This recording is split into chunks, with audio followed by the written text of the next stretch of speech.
We were having dinner. Jamie reached across the table for another piece of bread, and Miss Smith grabbed his arm. "What's that?" she asked. When she pushed his sleeve back, I saw the deep red mark of Jamie's wrist. It reminded me of when I tied him up in our flat, only worse. His skin had been rubbed away until it bled. It looked awful. Jamie snatched his arm back. "Nothing," he said, pushing his cuff back down. "That's not nothing," Miss Smith said. "What happened?" He wouldn't say. "Did somebody hurt you?" I asked. "Somebody tie you up? Some boy at school?"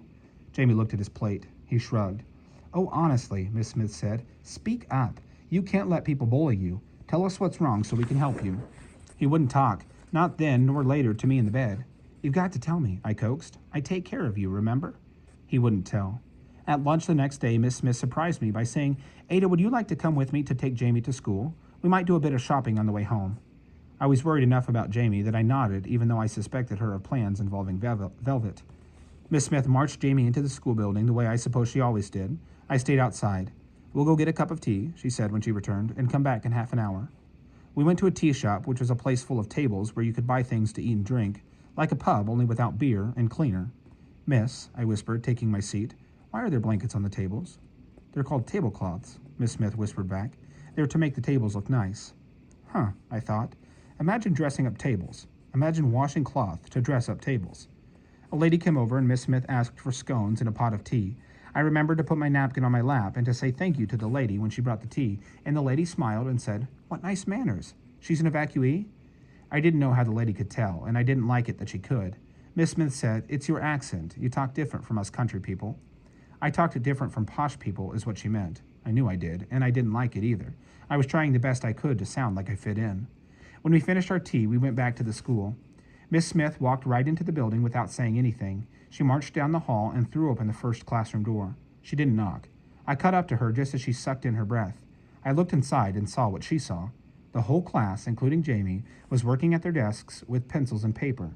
Jamie's left hand was tied to his chair. It was tied tight, even though he already had a bloody welt on his wrist. When I tied him up, at least I had let him go right away. Miss Smith said, "What is the meaning of this?" in a voice that made some of the little girls jump. Jamie saw us, his face flooded red. Miss Smith went to him and untied his arm. Jamie ducked. He ducked like he'd expected her to hit him, the way I ducked sometimes. Miss Smith said, "Jamie, I'm so sorry. I should have come sooner," and put her arms around him. Jamie leaned against her. He started to sob. All this time, I stood frozen in the doorway. Most of the students sat frozen at their desks. The only sounds were Jamie crying and Miss Smith murmuring words I couldn't quite understand. The teacher unfroze herself with a jerk. She advanced on Miss Smith, eyes blazing. "I'll thank you not to interfere," she said. "Every time my back's turned, he's using that hand of his. I won't have it. I wouldn't have to tie him if he'd obey me." Miss Smith held her ground. Her eyes glittered. "Why shouldn't he use that hand?" The teacher gasped. I didn't recognize her, though I suppose she'd been on our train. She was an older woman with gray hair braided around her head and round wire eyeglasses and a skirt that was too tight. When she gasped, her mouth went perfectly round, like her glasses. She looked like a fish. "It's his left hand," she said. "Everyone knows that's the mark of the devil. He wants to write with his left hand, not his right. I'm training him up the way he's supposed to be." "I never heard such rubbish," snapped Miss Smith. "He's left-handed, that's all." "It's the mark of the devil," insisted the teacher. Miss Smith took a deep breath. "When I was at Oxford," she said, "my professor of divinity, Dr. Henry Leighton Gouge, was left-handed. It is not the mark of the devil. Dr. Gouge told himself that fear of left-handedness was nothing more than silly superstition and unwarranted prejudice.